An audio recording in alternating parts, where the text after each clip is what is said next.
Hello friends, welcome back to my YouTube channel. तो friends, आज के इस वीडियो में मैं आपके साथ अपथ्रस्ट के बारे में डिस्कस करूंगा और आप लोगों को आर्किमिडीज प्रिंसिपल क्या होते हैं उसके बारे में बताऊंगा। तो फ्रेंड्स, अगर मेरे चैनल पर नए हो तो फ्रेंड्स सब्सक्राइब करके बेल आइकन दबाना ना भूलें। तो चलिए फ्रेंड्स, शुरू करते हैं आज का ये वीडियो। तो जो सबसे पहला पॉइंट हमें याद रखना चाहिए वो है कि अपथ्रस्ट होता क्या है और आर्किमिडीज कौन थे। तो आर्किमिडीज जो थे वो बायन फोर्स के प्रिंसिपल को निकाले थे। अब बायन फोर्स का प्रिंसिपल क्या कहता है कि अगर कोई भी बॉडी पानी या किसी भी लिक्विड में पार्शियली या थोड़ा सा भी, मतलब पार्शियली की या हाफ हाफ या फिर कंप्लीटली यानी कि पूरी तरीके से अगर उस पानी के अंदर जा चुका है, यानी कि अगर पानी के अंदर इमर्ज है। जैसे कि एक एग्जांपल, जैसे कि ये एक कंटेनर है, ठीक है, और इसमें यहाँ तक पानी है। तो अगर या तो कंटेनर पूरा इतना अंदर हो या फिर अगर कंटेनर इतना ऊपर हो, ठीक है, तो उससे कोई मैटर नहीं करता है, इस पर बायन फोर्स लगेगा। बायन फोर्स क्या होता है? अपवर्ड फोर्स, ठीक है, अपवर्ड फोर्स या फिर अपथ्रस्ट। अपवर्ड फोर्स या अपथ्रस्ट को हम क्या कहते हैं? बायन फोर्स, ठीक है। तो वो कुछ अमाउंट में बायन फोर्स को वो फील करेगा, ठीक है। अब नेक्स्ट हमारा आता है, इस फिगर में हमें देखना है, ये फिगर में क्या क्या हमें इससे इंफॉर्मेशन मिलता है, ठीक है। तो ये जो एम लिखा हुआ है यहाँ पे, ये जो यहाँ पे एम लिखा हुआ है, ये हमारा मास ऑफ द ऑब्जेक्ट, यानी कि कितना वेट है उस ऑब्जेक्ट, यानी कितना वे करता है वो ऑब्जेक्ट, ठीक है, कितना वे करता है वो ऑब्जेक्ट। और ये हमारा डेंसिटी ऑफ द वाटर है, यानी कि पानी कितना ज़्यादा डेंस है। उस पानी है कि ये नहीं, ज़रूरी नहीं, क्योंकि यहाँ पर डेंसिटी ऑफ द फ्लूइड है या डेंसिटी ऑफ द लिक्विड। अगर यहाँ पे स्पेसिफाइड रहता है कि डेंसिटी ऑफ वाटर, तो हम लोग भले बोल सकते थे, लेकिन अभी यहाँ पर ये हमारा है डेंसिटी ऑफ लिक्विड, ठीक है। तो ये हमारा हो गया डेंसिटी ऑफ फ्लूइड, ठीक है। और नेक्स्ट जो हमारा है ये है density of object. Density of object क्या होता है कि ऑब्जेक्ट का मास बाय वॉल्यूम क्या होता है, डेंसिटी क्या होता है किसी भी सब्सटेंस का, मास बाय वॉल्यूम, ठीक है। Density is equal to mass by volume. अब डेंसिटी को हम लोग एक नए टर्म से रिप्रेजेंट करते हैं जो कि आप लोगों को शायद नहीं पता हो। उसे हम कहते हैं रो, RHO, रो। उसे हम ऐसे लिखते हैं, ठीक है। उसे लिखने का ये तरीका भी है, ठीक है, हम ऐसे भी लिखते हैं पी के फॉर्म में, लेकिन उसे हम इस तरीके से भी रिप्रेजेंट कर सकते हैं, ठीक है। तो इस फिगर में बस हमें ये समझना है कि क्या बायन फोर्स है। तो बायन फोर्स क्या है? Upward force. तो यानी कि ये वाला हमारा बायंसी है, और हमारा वेट क्या है, सॉरी, हमारा मास और ये डेंसिटी ऑफ फ्लूइड कैसे इफेक्ट करता है वो हम आगे पढ़ेंगे, ठीक है फ्रेंड्स। तो अब नेक्स्ट हमारा जो आता है वो तीन कंडीशन आता है, तीन कंडीशन की कैसे हमारा वर्क करता है, ठीक है, कैसे हमारा बायंसी वर्क करता है, ठीक है। तो पहला कंडीशन जो यहाँ पर दिया हुआ है वो है कि अगर केस वन, अगर वेट और बायन फोर्स हमारा दोनों एक दूसरे के बराबर है, तो हम नॉर्मल लाइफ से थिंक करेंगे, ठीक है। हम एक यहाँ पे कंटेनर बना लेते हैं, ठीक है, ये हमारा एक कंटेनर है। अब इसमें एक एक ऑब्जेक्ट है, ठीक है, एक ऑब्जेक्ट मैंने ऊपर में ही डाला, यहाँ पर मैंने एक ऑब्जेक्ट डाला, यानी कि ये हमारा ऑब्जेक्ट है, ऑब्जेक्ट, ये हमारा लिक्विड है, ये लिक्विड है, ठीक है, लिक्विड। तो हमें यहाँ पे क्या देखने को मिलेगा कि हमारा पहला कंडीशन क्या बोलता है, वेट और बाइंड फोर्स दोनों इक्वल है। तो वेट कितना है? अगर वेट हमारा 5 न्यूटन है तो बाइंड फोर्स कितना होगा? भी 5 न्यूटन होगा, यानी कि डाउनवर्ड फोर्स, वेट हमेशा डाउनवर्ड्स एक्ट करता है, और बायंसी यानी कि अपथ्रस्ट, नाम ही से अपथ्रस्ट।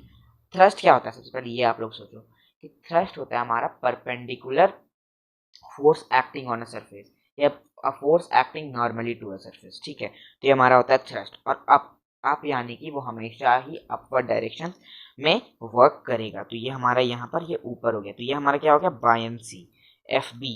और ये हमारा क्या हो गया? वेट, ठीक है। तो ये दोनों न्यूट्रलाइज हो जाएगा, तो न्यूट्रलाइज हो जाएगा तो पानी, सॉरी, बॉडी के साथ क्या होगा? बॉडी हमारा just below the water level, just below the surface level या just below the water level, हमारा बॉडी क्या करेगा? फ्लोट करेगा। सिंक, अच्छा सिंक क्यों नहीं किया?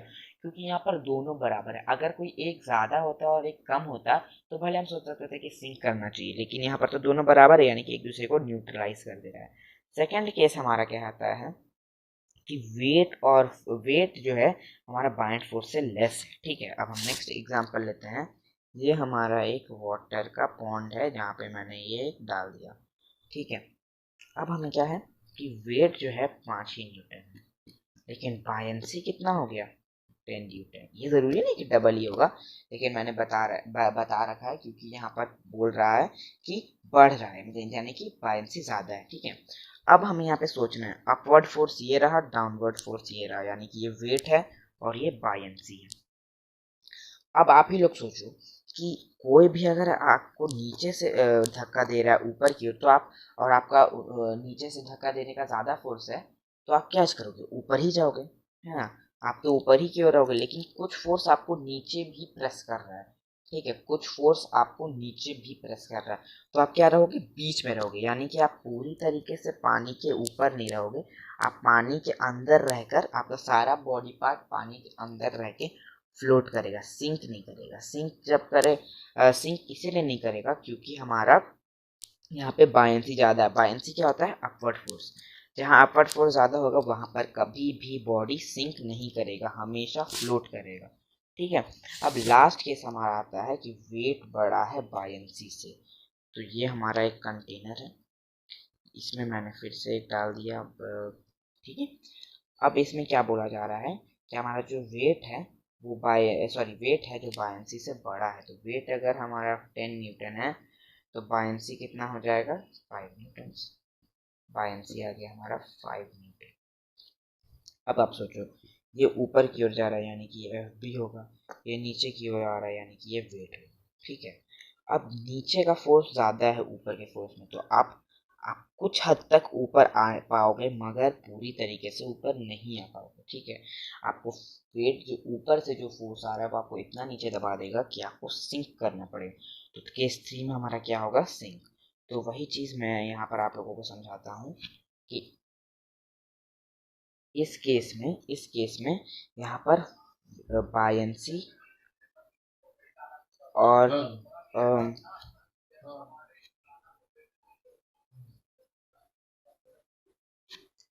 तो हमारे यहाँ पे बायंसी और वेट बराबर है, तो हमारा क्या हो रहा है, ये वेट है, ये बायंसी है, तो हमारा वाटर लेवल के नीचे फ्लोट कर रहा है। ठीक है, वाटर लेवल के जस्ट नीचे। यहाँ पर वेट कम है, यहाँ पे वेट जो है वो कम है और यहाँ पे बायंट फोर्स ज़्यादा है। ठीक है, तो ये हमारा ऊपर, और यहाँ पर हमारा वेट बहुत ज़्यादा है और बायंट फोर्स है ही नहीं, नेग्लिजिबल दिख रहा है क्योंकि यहाँ पे नीचे। लेकिन सेकंड जो पिक्चर है यानी कि ये पिक्चर में थोड़ा सा इमेज गड़बड़ है क्योंकि इतना भी अंदर नहीं जाता है, कुछ पार्ट उसका ऊपर रहता है। ठीक है, जैसे कि आप आइसबर्ग का एग्जांपल ले सकते हो। अब हम इतना तो समझ गए, लेकिन अब बायंसी को हम डिटेल में समझने जा रहे हैं। ठीक है, बायंसी को हम डिटेल में समझने जा रहे हैं। ठीक है, तो बायंसी और बायंट फोर्स एक ही चीज होता है। तो बायंट फोर्स होता क्या है, एक कोई भी बॉडी अगर आप खुद ही पानी में तैरने जाओगे तो आपका बॉडी आपको लाइट लगेगा। क्यों, क्योंकि वहाँ पर एपरेंट लॉस होता है वेट में। क्या होता है, एपरेंट लॉस इन वेट होता है।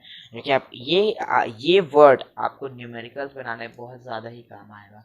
ठीक है, खासकर आईसीएससी स्टूडेंट के बच्चों को। ठीक है, तो ये वर्ड आप याद रखना। एपरेंट लॉस क्या होता है, weight of a body in air minus weight of body in liquid, यानी कि जो भी आपका वेट है एयर में उसके कंपैरिजन में लिक्विड में कम हो जाता है। तभी ना आप कभी बड़े कुछ ज़्यादातर बड़े को छोटे से घटाते हैं। ठीक है, यानी कि आपका यहाँ पे weight of air is greater than weight of liquid, यही है इसका कहने का, तो यही मतलब है। ठीक है, तो यहाँ पर हम लोग को ये तो समझ जाना चाहिए कि एपरेंट लॉस इन वेट होता है जब हम पानी में जाते हैं या कोई भी बॉडी को इमर्स करते हैं। ठीक है, तो यहाँ पे दिया हुआ है when a body is immersed in a fluid water, यहाँ पे स्पेसिफाई नहीं किया हुआ है क्योंकि हम किसी भी पानी में किसी भी फ्लूइड में डालेंगे कोई भी सब्सटेंस को तो वो 100% वहाँ पे बायंसी शो करेगा। ठीक है, तो यहाँ पर हमारा बायंसी शो कर रहा है, ठीक है। अब हमें क्या करना है कि यहाँ पर एक वेट भी एक्ट करता है, ठीक है। साइड बाय साइड हमारा यहाँ पर वेट का भी फंक्शन है, ठीक है। तो बायंसी होता क्या है कि buoyancy is the force which acts या फिर tendency of a fluid to exert force on the submerged body, और ये हमेशा ही अपवर्ड डायरेक्शन में रहेगा। कभी मत कंफ्यूज करना कि वेट और बायंट फोर्स में क्या अंतर होता है। बायंट फोर्स हमेशा ही अपवर्ड डायरेक्शन में काम करेगा और वेट हमेशा ही डाउनवर्ड डायरेक्शन में काम करेगा, ठीक है। अब हम आ जाते हैं, ठीक है। तो हम बायंसी तक समझ लिए, ठीक है। अब नेक्स्ट हमारा आता है कि कैरेक्टरिस्टिक जिस पर कि अपथ्रस्ट डिपेंड करता है। तो गाइस ये बहुत ही ज़्यादा इंपॉर्टेंट टॉपिक है इस चैप्टर का, तो ध्यान से सुनना, ठीक है। तो जो पहला पॉइंट है हमारा यहाँ पर, जो हमारा पहला पॉइंट है, और अगर वीडियो को एंजॉय कर रहे हो फ्रेंड्स तो कमेंट सेक्शन में बताना कि आपको ये वीडियो कैसा लगा, और लाइक बटन दबाना ना भूलें, ठीक है। तो larger the volume of a body, ठीक है। अब हम इसे प्रैक्टिकल एग्जांपल से समझते हैं। ये हमारा एक बेस है, एक कंटेनर का ये हमारा क्या है, बेस। ये हमारा एक बेस है जो कि पानी के अंदर इमर्ज है या किसी भी फ्लूइड के अंदर क्या है, इमर्ज्ड, ठीक है। तो इस केस में अपथ्रस्ट ज़्यादा होगा, ठीक है। इस केस में अपथ्रस्ट ज़्यादा होगा। तो हम यहाँ से रिलेशन क्या निकालें, सबसे पहले यहाँ पे ये इंपॉर्टेंट है। तो रिलेशन निकाले, volume is directly proportional to what, to upthrust, upthrust. और अपथ्रस्ट का दूसरा नाम है क्या, बायंट फोर्स। और बायंट फोर्स का दूसरा नाम है क्या, बायंसी, ठीक है। तो सब एक दूसरे से रिलेटेड है, ठीक है। तो पहला हम लोगों ने निकाला कि V directly proportional to F P, ठीक है, एफ पी। नेक्स्ट हम देखते हैं क्या है। For same volume inside the fluid, more is the density of the fluid, fluid greater is the upthrust, ठीक है। तो जैसे जैसे डेंसिटी बढ़ेगा अपथ्रस्ट भी बढ़ेगा, ठीक है। तो यहाँ पे क्या डेरिवेशन आया वापस से हमारे पास, sorry, density directly proportional to F B, ठीक है। इसको हम ऐसे भी लिख सकते हैं, rho directly proportional, sorry sorry sorry, पहला था हमारा कि V directly proportional to F B, और दूसरा हमारा आया rho directly proportional to F B, ठीक है, एफ बी।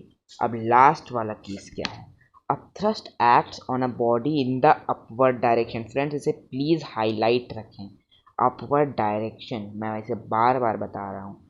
और at the centre of buoyancy, that is the centre of gravity of the place fluid. तो आपको ये भी याद रखना है कि अगर ये हमारा एक वेसल है जिसमें एक बॉडी है ऐसे करके इमर्ज, तो अगर यहाँ पर हमारा ये हमारा सेंटर ऑफ ग्रेविटी है, सेंटर ऑफ ग्रेविटी है, तो कोलिनियर ही इसके होगा सेंटर ऑफ बायंसी, ठीक है। अब आप सोच रहे होंगे कि कोलिनियर क्या होता है। तो कोलिनियर ऐसा होता है कि तीन पॉइंट एक ही लाइन में फॉल करें, यानी कि अगर किसी फिगर या फिर कोई चीज़ में अगर ऐसे ऐसे रहे तो ये कोलिनियर, लेकिन अगर इसे ऐसे ऐसे ऐसे रहे, तो यहाँ पर देखो मैंने यहाँ पे इसीलिए नहीं कहा कि स्ट्रेट लाइन खींच सकते, क्योंकि आप ट्रायंगल में भी तीन स्ट्रेट लाइन खींच सकते हो, है ना। लेकिन आप उसको स्ट्रेट लाइन मतलब उसे स्ट्रेट लाइन इसीलिए नहीं कह सकते हैं क्योंकि हमारा ट्रायंगल भी अगर हम तीन अलग अलग पॉइंट्स पे लें तो यहाँ पर भी तो ये स्ट्रेट ही लाइन होगा ना कोई एंगल से, लेकिन हम इसे स्ट्रेट लाइन, इसीलिए मैंने यहाँ पे स्ट्रेट लाइन नहीं कहा, ठीक है। तो हमारा तीनों पॉइंट यहाँ पे क्लियर हो गया। अगर आपको कोई भी पार्ट नहीं समझ में आया फ्रेंड्स तो मैं आप लोगों को समझाने के लिए तैयार हूँ किसी भी टॉपिक से, फिजिक्स केमिस्ट्री में, फिजिक्स केमिस्ट्री और मैथ्स में, ठीक है फ्रेंड्स। तो अब यहाँ पर हमारा सबसे इम्पॉर्टेंट, सॉरी मैंने मिटा दिया यहाँ पर, ये अब हमारा यहाँ पे सबसे इम्पॉर्टेंट पार्ट आता है जो कि हमारा यही लोग दोनों टॉपिक, सॉरी यही लोग दोनों कैरेक्टरिस्टिक पर बेस्ड होगा। पहला तो जो हमने पढ़ा वो तो अलग ही है, पहला हमारा v directly proportional to F P, और दूसरा की डेंसिटी भी directly proportional to F P, ठीक है। अब हमें ये, अब आप लोगों ने देखा होगा कि आप लोगों को टीचरों ने पढ़ाया होगा कि F B is equal to V rho g, ठीक है, लेकिन बहुत कम टीचर्स आपको इसका एक्सप्लेनेशन देंगे। और फ्रेंड्स ये बहुत ही ज़्यादा इम्पॉर्टेंट फार्मूला है, प्लीज़ इसे इग्नोर मत कीजिएगा, ठीक है, क्योंकि ज़्यादातर न्यूमेरिकल, ज़्यादातर क्या पूरे न्यूमेरिकल्स अपथ्रस्ट के इसी पर बेस्ड हैं। आप किसी भी बुक को उठाइए, ठीक है, तो ये इम्पॉर्टेंट है आपका फॉर्मूला, ठीक है, लेकिन आप किसी मोमेंट ऑफ टाइम में इसको भूल जाओगे, तो अब आप उस प्रोसेस से तो डेरिवेशन नहीं करने जाइएगा जिसमें कि आप लोगों को एक सिलेंड्रिकल कैन लेना पड़े, ठीक है। तो आप लोगों को बस एक कंडीशन याद रखना है आर्किमिडीज का, वो है buoyant force is equal to weight. आप लोगों ने ये पढ़ा था ना कि एक कंडीशन है ऐसा जिसमें कि बायंट फोर्स और वेट बराबर हो, तो उस केस में क्या होगा कि हमारा बॉडी पानी के जस्ट सॉरी फ्लूइड के जस्ट नीचे सरफेस के फ्लो करेगा, ठीक है, सॉरी फ्लोट करेगा। तो एफ बी, अब हम लोगों ने लॉ ऑफ मोशन में ऑलरेडी पढ़ चुका है कि वेट किसके बराबर होता है, mass into acceleration due to gravity, ठीक है, लेकिन मास किसके बराबर होता है, M by V is equal to density, और m is equal to rho into density लिख सकते हैं ना। तो हमारे यहाँ पर आ जाएगा रो इंटू वी इंटू जी। अरे वाह, हमारा तो अब थ्रस्ट का आ गया, बस हमें थोड़ा अरेंज करके लिखना है। तो कितने छोटे से एरिया में, मतलब कितने कम लाइन में मैंने आप लोगों को बता दिया कि अब थ्रस्ट का अगर आप गलती से भूल जाते हो एग्जामिनेशन हॉल में, तो आप बस एक कंडीशन याद रखना कि आर्किमिडीज का एक केस होता है जिसमें कि बायंसी यानी कि बायंट फोर्स हमारा वेट के बराबर होता है, ठीक है। तो उससे करके आप यहाँ तक पहुँच सकते हो, ठीक है फ्रेंड्स। तो अब मैं क्विकली आप लोगों को रिकैपिचुलेट करा देता हूँ, ठीक है। तो मैंने आज आप लोगों को बताया कि बायंसी होता क्या, सॉरी आर्किमिडीज प्रिंसिपल क्या स्टेट करता है, ठीक है। आर्किमिडीज प्रिंसिपल स्टेट करता है कि अगर किसी भी तरीके का ऑब्जेक्ट, ठीक है, किसी भी तरीके का ऑब्जेक्ट अगर वाटर के अंदर इमर्स होता है या वाटर के अंदर सबमर्ज करता है, तो वो एक फोर्स, उसको एक फोर्स लगाया, उस पर एक फोर्स लगाया जाता है लिक्विड के थ्रू। जो लिक्विड में वो इमर्स हुआ है या जो फ्लूइड में वो इमर्स हुआ है उसके थ्रू उस पर एक फोर्स लगाया जाता है, जिससे हम क्या, कौन सा फोर्स कहते हैं, बायन फोर्स, ठीक है। और डेंसिटी को किससे डिनोट करते हैं, यह नहीं भूलिएगा, ठीक है, क्योंकि आप कंफ्यूज हो सकते हैं। तो डेंसिटी को रो से रिप्रेजेंट करते हैं। अब आर्किमिडीज का जो तीन ये केस होते हैं, पहला इसमें कि बायन फोर्स और वेट इक्वल होगा, इसमें बायन फोर्स थोड़ा ज़्यादा होगा वेट के, और इसमें बायन फोर्स नेग्लिजिबल या होगा ही नहीं, और यहाँ पे वेट ज़्यादा होगा, ठीक है। और सॉरी, और नेक्स्ट हमारा आता है कैरेक्टरिस्टिक, जिसे मैंने आप लोगों को बताया कि v हमारा डायरेक्टली प्रोपोर्शनल होता है किससे, एफ बी के, और दूसरा हमारा v डायरेक्टली प्रोपोर्शनल होता है, डेंसिटी भी डायरेक्टली प्रोपोर्शनल होता है एफ बी के, और जो हमारा सेंटर ऑफ ग्रेविटी होता है वो सेंटर ऑफ बायंसी के साथ कोइंसाइड करता है, यानी कि वो लोग एक कोलिनियर पॉइंट होता है किसी भी ऑब्जेक्ट पर। तो फ्रेंड्स आपको ये वीडियो कैसा लगा, तो मेरे को प्लीज़ कमेंट सेक्शन में बताना ना भूलें। और अगर आपको मेरे चैनल से ऐसे ही ट्रिक्स चाहिए या ऐसे ही फिज़िक्स के